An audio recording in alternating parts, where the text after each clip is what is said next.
Just wanted to start off by saying that this video actually isn't sponsored in any way. This is my own D750 and it's a backup to my Nikon D850.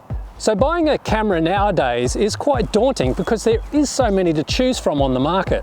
If you've clicked on this video and you already own a D750, then congratulations, you have an awesome camera and I hope you enjoy it. But if you are considering buying a D750, then here are my 5 reasons to buy and not to buy this year.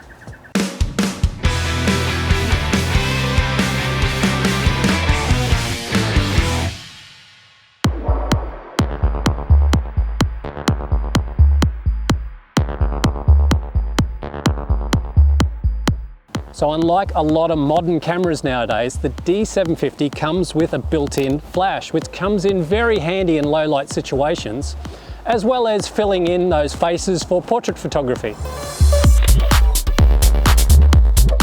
It also has this feature called Commander Mode, which allows you to control external flashes without having to tether the camera physically. Now, I won't go too much into exactly how this works, but if you watch next week's video, I'm going to be using it to its full potential, so keep an eye out for that one. The next thing to consider is price. This camera is under $2,000 Australian, and you can actually pick these up second-hand now for under $1,000 Australian. That is very good value for a full-frame, semi-professional camera. The other great thing is when you invest in the Nikon D750, that opens up a lot of scope for your lenses. The F-mount lenses come in a huge array, and that includes lenses from Nikon as well as third-party manufacturers like Tamron and Sigma. Now, I did touch on this before. This is a 24 megapixel full frame camera. It is excellent in low light. It has an amazing dynamic range. And at the end of the day, it is actually a really user-friendly camera. Well, they say 2 is better than 1. The Nikon D750 comes with 2 SD card slots. Now that comes in really handy should one card fail or becomes corrupt. At least you've got your valuable photos stored on a second card.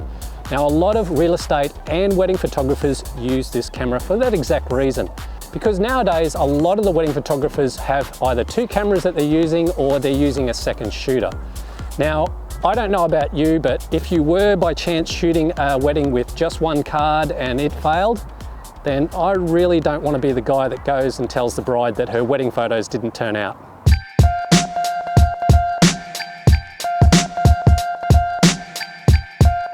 So reasons why you wouldn't buy the Nikon D750 this year. Firstly, the great thing about the Nikon Z range is that they will have continual firmware updates. This really does future-proof your camera because it enhances the user experience. So as an example, they released 3.0, which actually introduced the things like pet autofocus to the cameras.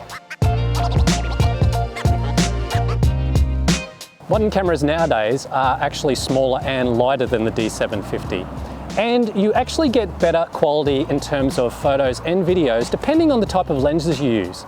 The other thing is they have inbuilt image stabilization, which the D750 doesn't have. The Z lens range of lenses is only going to grow as time goes on. Now, they're considered a little bit expensive at the moment, but you've got to think in years to come, those lenses will be available second-hand where you'll be able to pick them up cheaper. Plus, you'll have third-party manufacturers adding to those lenses. In later model cameras like the Z6 and Z7, they actually have a better focus capability, both in photo and video. That's my opinion anyway. And the other thing is they shoot 4K at 30 frames per second. Now, unlike the D750, the max resolution of video that you can get out of this is HD, 1920 by 1080, at a maximum of 60 frames per second. Now, you may not need 4K video or video at all, but it's just something to keep in mind for the future.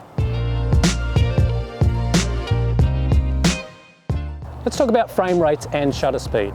The Z6 has exactly double the shutter speed as well as double the frame rate. Now that would come in handy if you're shooting sports or kids or animals running around the backyard. You've got to think the Z6 can fire off 12 frames per second, the D750 only fires off at 6.5.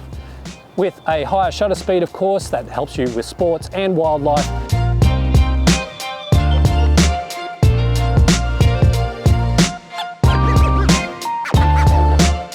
Well, I hope these tips for buying or not buying the D750 really help you out.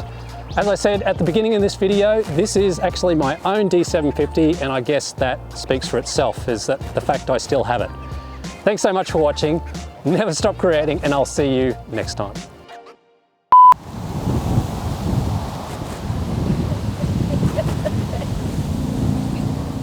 The wind!